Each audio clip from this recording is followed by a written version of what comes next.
हरे कृष्णा मित्रों, श्रीमद् भगवत गीता का नाम तो आपने सुना ही होगा। आज मैं इस ग्रंथ के बारे में आप सभी को कुछ महत्वपूर्ण जानकारियाँ देना चाहती हूँ।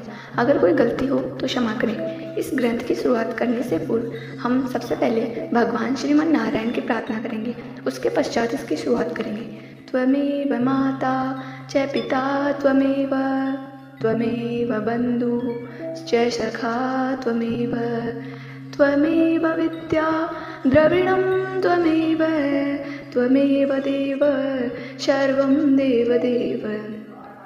अब हम इसकी शुरुआत करते हैं। श्रीमद् भगवत गीता साक्षात भगवान की दिव्य वाणी है। इसकी महिमा अपार है, अपरिमित है। उसका यथार्थ वर्णन कोई नहीं कर सका। शेष महेश भगवान गणेश जी भी इसकी महिमा को पूरी तरह नहीं कह सकते, तो फिर मनुष्य की तो बात ही क्या है। गीता एक परम रहस्यमय ग्रंथ है। इसमें संपूर्ण वेदों का सार है। भगवत गीता एक ऐसा अनूपमय शास्त्र है जिसका एक भी शब्द सदुपदेश से खाली नहीं है।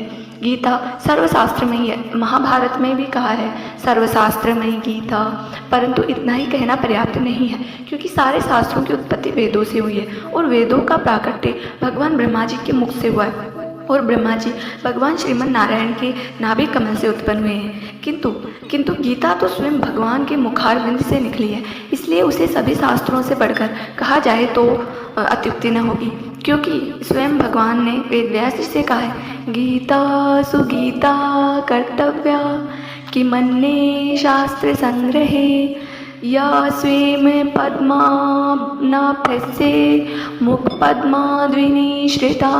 अर्थात भगवान कहते हैं कि गीता का भली प्रकार से श्रवण कीर्तन पठन पाठन मनन और धारण करना चाहिए। अन्य शास्त्रों और संग्रह की क्या आवश्यकता है, क्योंकि वह स्वयं पद्मनाभ भगवान के साक्षात मुख कमल से उत्पन्न हुई है। गीता गंगा से भी बढ़कर है। शास्त्रों में गंगा स्नान का फल मुक्ति बतलाया गया है, परंतु गंगा में स्नान करने वाला स्वयं मुक्त हो सकता है, वह दूसरों को तारने का सामर्थ्य नहीं रखता।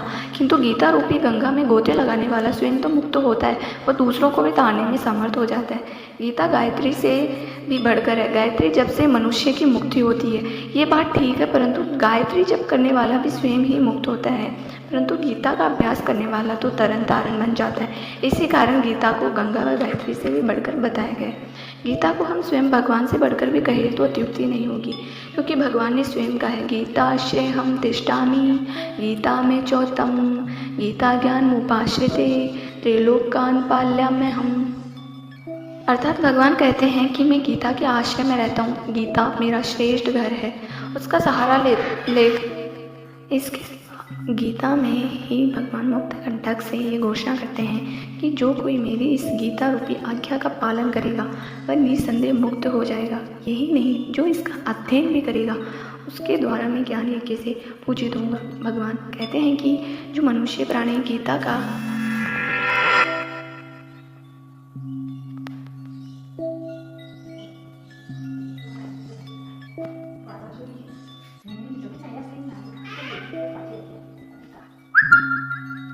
भगवान कहते हैं कि जो मनुष्य प्राणी गीता का अध्ययन करता है, उसको सुनता है, वह मुझे अतिशय प्रिय है।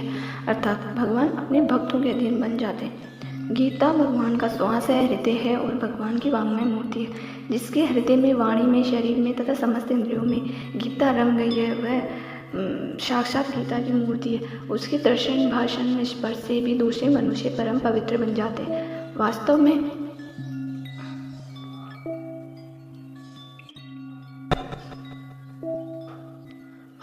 गीता के समान संसार में यज्ञ दान तप तीर्थ व्रत संयम और उपवास आदि कुछ भी नहीं है। तो ये तो हो गई श्रीमद् भगवत गीता की महिमा, और आगे हम जानेंगे इसका तात्पर्य। श्री राधे राधे।